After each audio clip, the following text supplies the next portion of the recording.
আসসালামু আলাইকুম প্রিয় দর্শক শ্রোতা মণ্ডলী, বাঙালি বার্তা কক্ষে ইউএসএ স্টুডিও থেকে স্বাগত জানাচ্ছি। আমি শিশির চৌধুরী।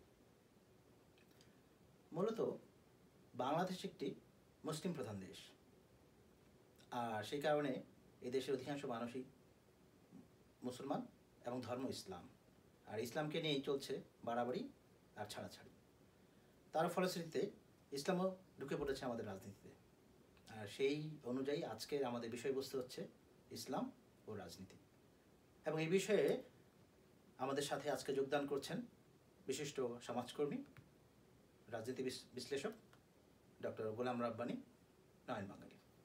জনাব নয়ন বাঙালি, আপনাকে আমাদের স্টুডিওতে অনেক অনেক শুভেচ্ছা। ধন্যবাদ আমাকে আমন্ত্রণ জানানোর জন্য। ধন্যবাদ। তো আজকে আলোচনার বিষয়ে আমরা নির্ধারণ করেছি যেহেতু ইসলাম এবং রাজনীতি, তো সেই বিষয়ে একটি প্রশ্ন বা একটি বিষয় আপনার সামনে জানতে যাচ্ছি। বর্তমান বাংলাদেশে ইসলামকে কেন্দ্র করে রাজনীতির ভবিষ্যৎটা কি মনে হচ্ছে আপনার কাছে? ধন্যবাদ জনাব শিশির চৌধুরী। আসলে বাংলাদেশের রাজনৈতিক প্রেক্ষাপট এবং আপনার সেই সাথে ইসলাম দুটি আসলে দুটি খুব ব্যাপক বিষয়। একটি হচ্ছে বাংলাদেশের রাজনীতির প্রেক্ষাপট। তো আপনি জানেন যে বাংলাদেশ একটি রাজনৈতিকভাবে একটি উর্বর দেশ। তার বিশেষ কারণ রয়েছে।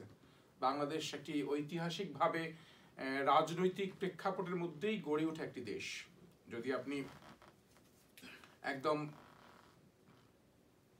1947-এর থেকে শুরু করে যখন দেশভাগের পরে, তারপরে যখন আমরা স্বাধীনতা 1971 সাল পার হই এবং সেই প্রেক্ষাপট আমাদের 52-এর ভাষা আন্দোলনের পর থেকে যখন আসে, সবগুলোই একটি মা এবং মাটি এবং ভাষা কেন্দ্রিক ছিল। কিন্তু যখনই রাজনীতিটা আমরা ধর্মকেন্দ্রিক রাজনীতি চিন্তা করি, তখন বাংলাদেশে আমরা তখন স্বাভাবিক একটা সেকুলার গণতান্ত্রিক দেশ হিসেবে বাংলাদেশ একটি প্রতিষ্ঠিত।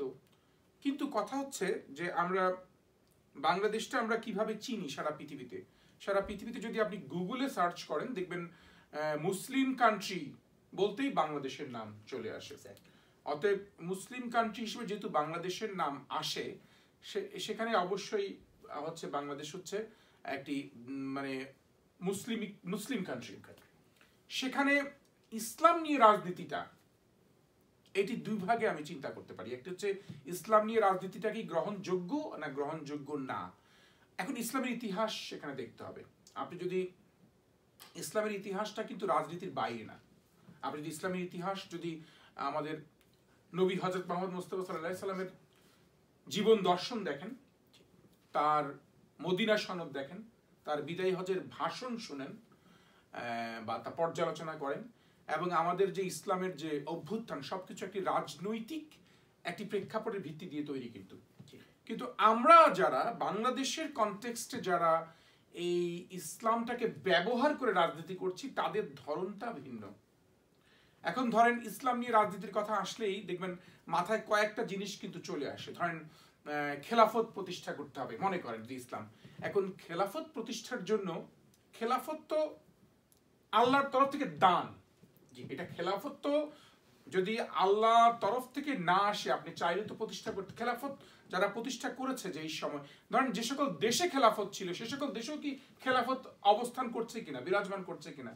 এই কয়েকদিন আগেই দেখা যাচ্ছে যে ওয়াশিংটনের একজন অধ্যাপক হুসাইন, উনি গবেষণা করে দেখেছে যে ইসলাম এবং মুসলিম রাষ্ট্রগুলো দুটি, তিনি বিশ্লেষণ করে দেখেন যে ইসলামকে মেনে চলায় না মুসলিম রাষ্ট্রগুলো খুব ভালোভাবে। তার মানে যে সকল রাষ্ট্র আছে, দেখা যাচ্ছে ইসলামকে মেনে চলছে, নাম্বার 1 নিউজিল্যান্ড, নাম্বার 2 হচ্ছে লুক্সেমবার্গ, নাম্বার 3 আছে আয়ারল্যান্ড, নাম্বার 4 আইসল্যান্ড, নাম্বার 5 হচ্ছে Finland, number 6 Denmark, number 7 Canada. তার মানে বুঝেন এখানে একটাও কি মুসলিম রাষ্ট্র? একটা মুসলিম রাষ্ট্র না। যদি আপনি সৌদি আরবের অবস্থান দেখেন, 138 নম্বর। মানে অতএব বুঝতে হবে যে আমরা শুধুমাত্র একটি ইসলাম প্রতিষ্ঠা করতে চাই বলে যদি রাষ্ট্রে বা সমাজে কোনো প্রকার ধূম্রজাল সৃষ্টি করি, এবং যেখানে ধরেন ইসলাম প্রতিষ্ঠা হওয়ার জন্য নিজেদেরকে প্রতিষ্ঠিত না করে আমরা যদি ইসলাম প্রতিষ্ঠা করতে চাই, ইসলাম তো রাজনীতির বাইরে না, কিন্তু ইসলামের মধ্যেই রাজনীতি।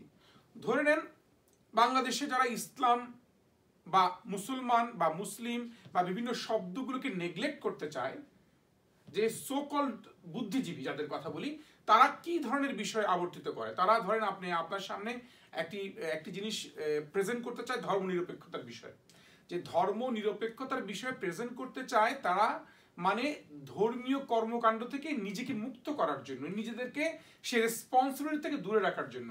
ধর্মনিরপেক্ষতা মানে ধর্মহীনতা না, ধর্মনিরপেক্ষতা কিন্তু একটা ইসলামেরই পার্ট। লাকুম দিন হুকুম অলিয়া দিন, যার যার ধর্ম তার তার কাছে। তার মানে ধর্মনিরপেক্ষতা তো আমি ইসলামের মধ্যেই বলে দিয়েছে, তার মানে ইসলামের ভিতরেই কিন্তু ধর্মনিরপেক্ষতার কথা, কিন্তু তারা ধর্মনিরপেক্ষতাকে ধর্মহীনতার মধ্যে দেখে। ধর্মভীরু যদি একজন মানুষ হয়, তার মানে ধরেন আপনি ধর্মভীরু মানুষ। এখন বাংলাদেশের কনটেক্সটে কিন্তু খুব একটা উর্বর জায়গা, একটি মুসলিম প্রধান দেশ হিসেবে খুবই উর্বর জায়গা। আপনি দেখেন বাংলাদেশের কতগুলো মসজিদ, 3 লক্ষের উপরে মসজিদ। বাংলাদেশের যদি 95% মানুষ মুসলমান হয়, ততএব সেখানে মুসলমানদের প্রতি, ইসলামের প্রতি মানুষের আবেগ অনেক বেশি, কিন্তু এটাকে নষ্ট করে দিয়েছে আমাদের কিছু ধরেন এই বিভিন্ন ফতুয়াবাজ, তারপরে বিভিন্ন আলেমোল আমাদের বিভ্রান্তিমূলক আচরণ, তারপরে যে সকল ইসলাম কেন্দ্রিক যে সকল রাজনৈতিক দল রয়েছে, সে সকল দলের ভিন্ন চিন্তা সবকিছু আমাদেরকে বিভিন্ন ধাপে ভাগ করে ফেলেছে। এবং দেখবেন বিভিন্ন মাযহাব বিভিন্ন রকমের, একসময় দেখবেন যে আমরা হয়তো যেটা জানতাম সেটা একসময় আমাদের মতো যারা খুব একটা ধর্ম নিয়ে গভীর চর্চা করে না, কিন্তু ধর্মভীরু মানুষ, তারা কিন্তু এই ধরনের মাযহাবের ব্যাপারে তারা কিন্তু খুব কনফিউজড হয়ে যায়। ফলে আপনি যখন একটি ইসলামিক রাষ্ট্র বা একটি ইসলামিক সমাজ ব্যবস্থা প্রতিষ্ঠা করতে চাইবেন, তখন কিন্তু আপনাকে পরিবর্তন করতে হবে সামগ্রিকভাবে। নবী করিম সাল্লাল্লাহু আলাইহি ওয়াসাল্লামের সময় 2টি ভাগ ছিল, উনি ওনার জীবনকে দেখেন, একটা মক্কায় একটা মদিনায়, একটা মাদানী একটা মক্কি। এই যে 2টি ভাগকে যদি আপনি পর্যালোচনা করেন, উনি তো এই খেলাফত বলেন, এই ইসলামিক সমাজ ব্যবস্থা কায়েম করার জন্য কত ধাপে ধাপে, কত জায়গায় কত কষ্ট করেছে। উনি যদি যখন উনি প্রথম যাত্রা শুরু করে তায়েফে, ধরেন মদিনা যাওয়ার আগেই তায়েফে উনি কিভাবে নির্যাতিত হয়ে ব্যাক করে আসছে, একটি যদি ব্যর্থ মিশন ছিল। অতএব সেখানে বাংলাদেশের প্রেক্ষাপটে আপনি যদি বাংলাদেশটা সারা পৃথিবীর প্রেক্ষাপটে ইসলাম অবশ্যই প্রতিষ্ঠিত হওয়ার ইসলাম অবশ্যই সারা পৃথিবীতে একটি প্রতিষ্ঠিত হওয়ার ধর্ম। ইসলাম যেহেতু শান্তির ধর্ম, কিন্তু আমরা সেই শান্তির ধর্মটাকে একটি অশান্তির নগরে তৈরি করে দিয়েছি। বাংলাদেশে দেখেন না, বাংলাদেশে এমন কোনো মানুষ নাই তার জীবনে 3000 বার খুতবা শুনে নাই। 3000 কেন বলতেছি, ধরেন একটা মানুষ যদি 70 বছর বাঁচে, তাহলে সে কিন্তু ধরেন তার যদি 60 বছর, যদি সে 50 বছর যদি সে শুক্রবারে গিয়ে নামাজ পড়ে মসজিদে যায়, তাতে খুতবা শুনে, কিন্তু কেউ মনোযোগ দিয়ে খুতবাই শুনে না। তার মানে আমাদের মানুষের মধ্যে একটা স্তর পার হয়েছে, ভীরুতা আসছে, কিন্তু এখন পারফর্ম আসে নাই। অতএব পারফর্ম দরকার একটি ইসলামিক রাষ্ট্র ব্যবস্থা কায়েম করার জন্য। এবং ইসলামিক রাষ্ট্র ব্যবস্থা কায়েম করতে চাই সেসব ইসলামিক দলগুলো, তো তাদের উদ্দেশ্যগুলো সফল হবে কখন? তারা যখন দাওয়াতি কাজ করবে, তারা যখন ইসলামের পথে নিজেরা পরিচালিত হবে এবং একটি শান্তিময় পরিবেশ বজায় রেখে বাংলাদেশের মানুষকে একটি শান্তিময় মিশনে নিয়ে আসবে, তখন সেটি। এবং রাজনৈতিক দলগুলো ইসলাম, আমি আওয়ামী লীগ ইসলাম প্রতিষ্ঠা করতে চাই, বিষয়টা এটা এমন না যে একটা ইসলামিক দল হইতে হবে। আওয়ামী লীগের লক্ষ্য হবে আমরা একটি ইসলামী সমাজ ব্যবস্থা কায়েম করবো, বিএনপির লক্ষ্য হবে একটা ইসলামী সমাজ ব্যবস্থা হবে, সেটি তৈরি হবে নেতৃত্বের মধ্যে। তার মানে সেই ধরনের নেতৃত্বের গুণাবলী লোকজন আমাদের তৈরি হতে হবে, না হওয়া পর্যন্ত হবে না। অর্থাৎ বাংলাদেশের প্রেক্ষাপটে ইসলামের রাজনীতির কিন্তু সুবাতাস রয়েছে, আমি একদম ফেলে দিতে পারবো না, কিন্তু সেটি হচ্ছে কোনো ইসলামিক দল কেন্দ্রিক না। সেটি হচ্ছে বাংলাদেশে যে রাজনৈতিক দলগুলো চলছে, সেখান থেকে দেখবেন একসময় নেতৃত্ব বেরিয়ে আসবে, যে নেতৃত্ব চাইবে যে আসলে সবচেয়ে পৃথিবীর সবচেয়ে সেরা কনসেপ্ট যেটা ফিলোসফি, সেই ফিলোসফিটা আমরা অ্যাডাপ্ট করবো, তাহলে করি। আমাদের সবচেয়ে সামনে তো রয়েছে কোরআন শরীফ, বিশ্বের সবচেয়ে বড় সংবিধান, বিশ্বের সবচেয়ে বড় ধর্মগ্রন্থ, আমরা ওইটাকেই ফলো করবো, কোনো অসুবিধা নাই। এটার জন্য রক্তির প্রয়োজন হবে না। রক্তকে বাংলাদেশের প্রেক্ষাপটে তো প্রশ্নই আসে না। বাংলাদেশে দেখেন না, প্রত্যেক গ্রামে গ্রামে ওয়াজ মাহফিল হোক, যেটাই হোক, ধর্মীয় আলোচনা হোক, লাখে লাখে মানুষ, ঝাঁকে ঝাঁকে মানুষ চলে আসে। মানুষের অনুভূতি কিন্তু প্রবল, এটা কাজে লাগাতে পারেনি। খুব আফসোস আমাদের এই সকল যারা এই নিয়ে যারা কাজ করে, তারা কাজে লাগাতে পারে নাই, বরঞ্চ কিছু ছেলেপেলেদেরকে উচ্ছৃঙ্খল করে নষ্ট করে দিয়েছে, কিছু তরুণদের জীবন ধ্বংস করে দিয়েছে। জিহাদের নামে, খেলাফতের নামে, বিভিন্ন নামে অনেক তরুণ ছেলে পরে বিশ্বের বুকে আমাদেরকে ছোট করেছে অনেক ক্ষেত্রেই। ধন্যবাদ। আসলে আপনার বক্তব্য থেকে যেটা বুঝতে পারলাম যে আমাদের নবী করিম সাল্লাল্লাহু আলাইহি সাল্লাম ছিলেন বেস্ট শাসক, এবং উনিও কিন্তু ইসলামের ভিত্তিতেই শাসন করেছেন। তার মানে বোঝা যাচ্ছে ইসলামের সঠিক পথ দেখে দেওয়া হয়েছে রাষ্ট্রকে পরিচালনা করার জন্য, কিন্তু আমরা সেটাকে সঠিক পথে না নিয়ে ভিন্ন দিকে আমরা পরিচালিত করছি, যেটা সঠিকভাবে হলে হয়তো আমাদের অনেক উন্নত করতে পারতাম। কিন্তু ঠিক আছে, সেটা আমি বুঝলাম, ইসলাম নিয়ে আপনার যে বক্তব্য আলহামদুলিল্লাহ আমরা হয়তো বুঝবো। বাট এই যে আমাদের বাংলাদেশ, এখানে ঢাকাকে বলা হচ্ছে মসজিদের শহর, এবং লক্ষাধিক মসজিদ, লক্ষাধিক ইমাম। তো ইমামরা হচ্ছেন একজন নেতা। তো এই নেতাদেরকে নিয়ে যে রাজনীতি হচ্ছে, আমি বলি মসজিদ কেন্দ্রিক যে ইমামের রাজনীতি, এই বিষয়ে আপনার কি বক্তব্য? বাংলাদেশে কিন্তু মুসলিম মানে মসজিদ কেন্দ্রিক ইমামের কোনো রাজনীতি হচ্ছে না। মানে আমি মনে করি ইমামরা ইমামের জায়গায় ঠিক আছে, তবে ইমামরা এম্পাওয়ার্ড না বাংলাদেশের প্রেক্ষাপটে। বাংলাদেশে মসজিদ নিয়ে রাজনীতি হচ্ছে। মসজিদ মানে ধরেন মসজিদ কমিটি, আপনি ধরেন যে দলটি আসতেছে ক্ষমতায়, ধরেন বাংলাদেশ আওয়ামী লীগ, ওই এলাকার এমপি, বিভিন্ন মসজিদের এমপি, তার দরকার ছিল, তার দরকার নাই, সে দেখবেন একটা ম্যাথর কমিটির ম্যাথর করতে গিয়েও সে সভাপতি হয়ে যাচ্ছে। হ্যাঁ, স্কুল কমিটিতে তার বিভিন্ন, এখন কথা হচ্ছে ধরেন আওয়ামী লীগের নেতাদেরকে মনোনয়ন দিচ্ছে বিভিন্ন মসজিদ কমিটিতে। ধরেন এখন যে ব্যক্তিটি নামাজই পড়ে না, সে তো মসজিদ কমিটির সভাপতি। যে ব্যক্তিটি ধরেন দিন রাত 24 ঘন্টা ধরেন বিভিন্ন রকমের অন্যায় অপকর্ম করে যাচ্ছে সমাজে, হ্যাঁ, নেশাগ্রস্ত মানুষ, অনেক মসজিদের সভাপতির দায়িত্ব। কেন? কারণ আমরা রাজনীতিকরণ করে ফেলেছি। খুবই দুঃখজনক বিষয়।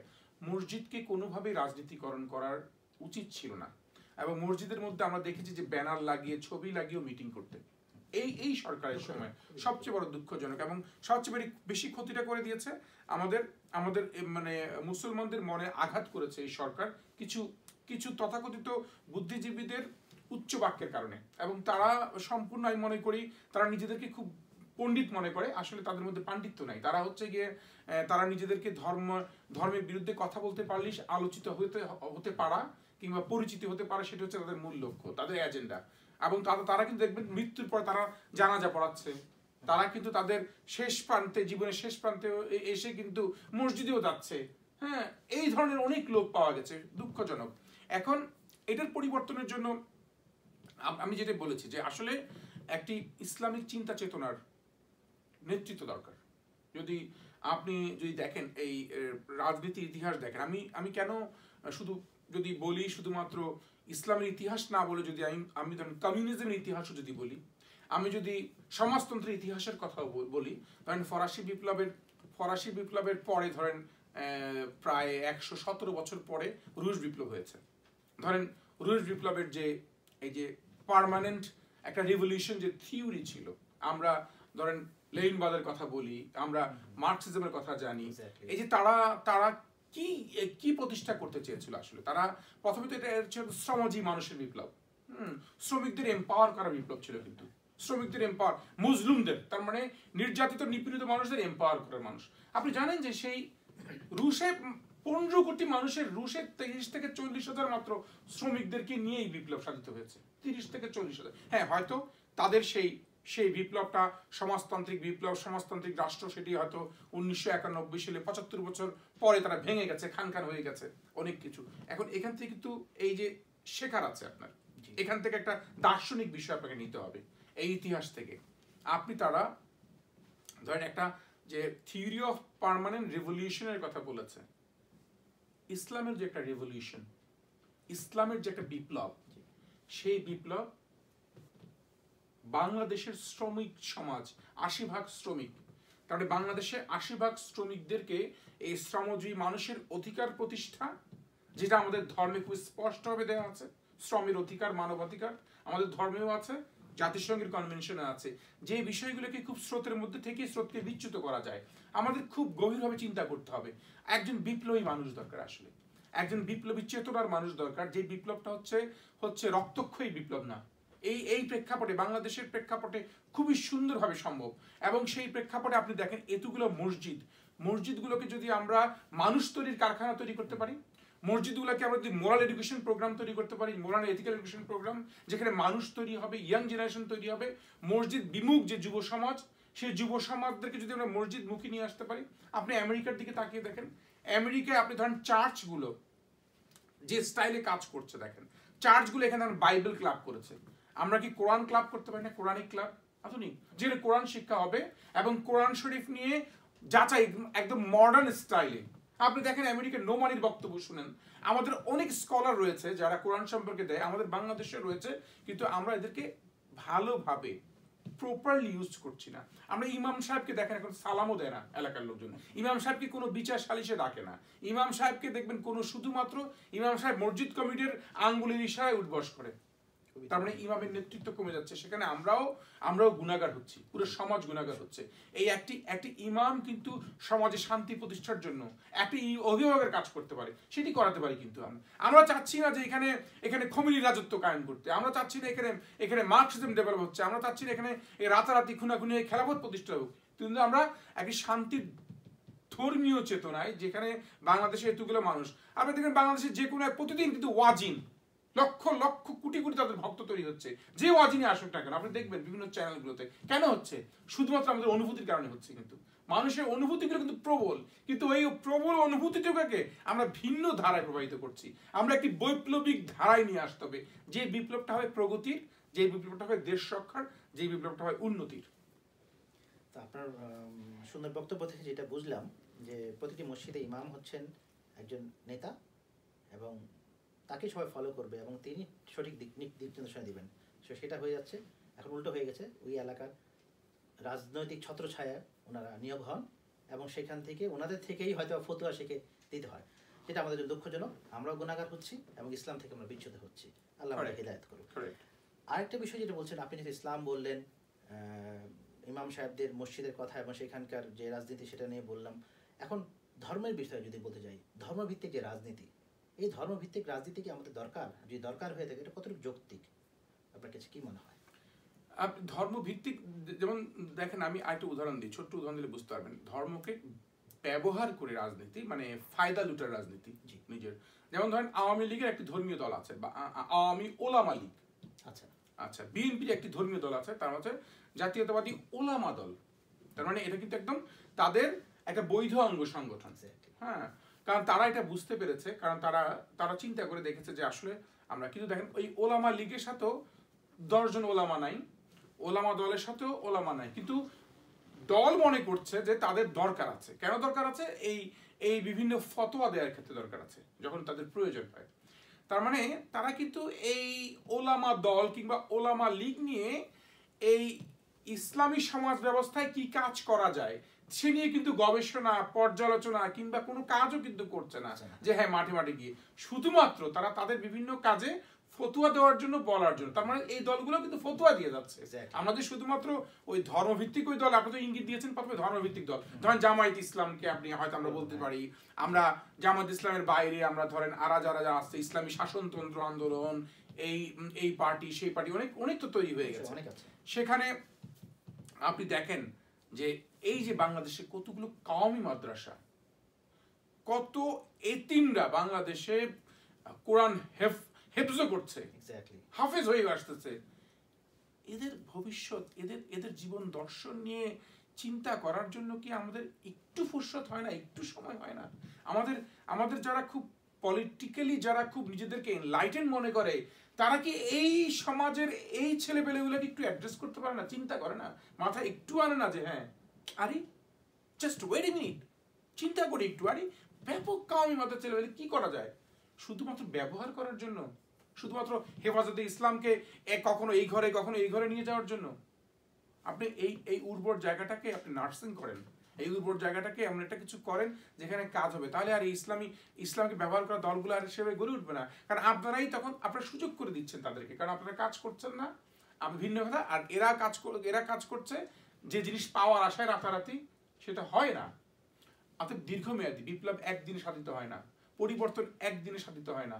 আমাদের যে এমন একটি কনসেপ্ট নিয়ে আসতে হবে, সেটা হচ্ছে একদম জাস্ট সেই কনসেপ্টটাই, যে পার্মানেন্ট যে রেভলিউশন যে কনসেপ্টটা, সেই কনসেপ্টটা যেখানে আমরা সম্পূর্ণ রকম বিদায় হজের ভাষণ অনুযায়ী আমরা যদি চলার চেষ্টা করি, এবং আমরা যদি পৃথিবীর প্রথম কনস্টিটিউশনকে দেখি যে কিভাবে মদিনা সনদ স্থাপিত হয়ে কিভাবে শান্তি প্রতিষ্ঠিত হয়েছিল সমাজের মধ্যে, মদিনায় যে গোত্রগুলোদের সাথে যে মিলনের জন্য করেছিল, সেই এ ধরনের একটি আমাদের ইন্টারনাল একটি ডেভেলপমেন্ট প্রয়োজন। আমি জানি না এ ধরনের রাজনৈতিক প্রজ্ঞা নিয়ে কে আসবে বা কখনো হবে কিনা, তবে বাংলাদেশের মাটি কিন্তু খুব উর্বর। জি, অতএব আমার মনে হয় না কোনো ইসলাম কেন্দ্রিক নাম ব্যবহার করে কোনো দলের উত্থানের প্রয়োজন আছে।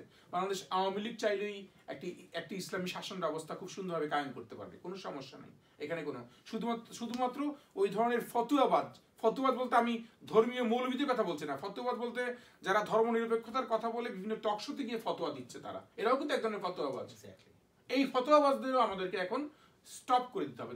তাদেরকে এত প্রায়োরিটি দেওয়া যাবে না, তাদেরকে মিথ্যা পণ্ডিত মনে করা যাবে না। আজকে অনুষ্ঠান আমরা এখানে শেষ করতে যাচ্ছি। তার আগে আপনাকে আবারও ধন্যবাদ জানাচ্ছি আপনার মূল্যবান উপস্থিতি এবং সুচিন্তিত পরামর্শ এবং উপদেশের জন্য। আমরা সবাই চেষ্টা করব খেয়াল করার জন্য। আপনার মাধ্যমে আমি যে বলার সুযোগ পেয়েছি সেজন্য আমাকে সুযোগ করে দেওয়ার জন্য আপনাকে ধন্যবাদ। ধন্যবাদ জানাব নয়ন বাঙালি। সুপ্রিয় দর্শক শ্রোতা মণ্ডলী, আমাদের এই বিশেষ আয়োজন শুধু আপনাদের জন্য। আর আপনারা যদি এই আয়োজন থেকে বিন্দুমাত্র উপকৃত হন বা আপনাদের ভালো লেগে থাকে, অবশ্যই আমাদেরকে উৎসাহিত করবেন আপনার মূল্যবান লাইক, শেয়ার এবং কমেন্ট এবং সাবস্ক্রাইব করে। আপনাদের সবাইকে অসংখ্য ধন্যবাদ আমাদের সাথে থাকার জন্য। সামনে ইনশাআল্লাহ আবারও দেখা হবে নতুন কোনো বিষয় নিয়ে। আপনারা সবাই ভালো থাকবেন। আল্লাহ হাফিজ।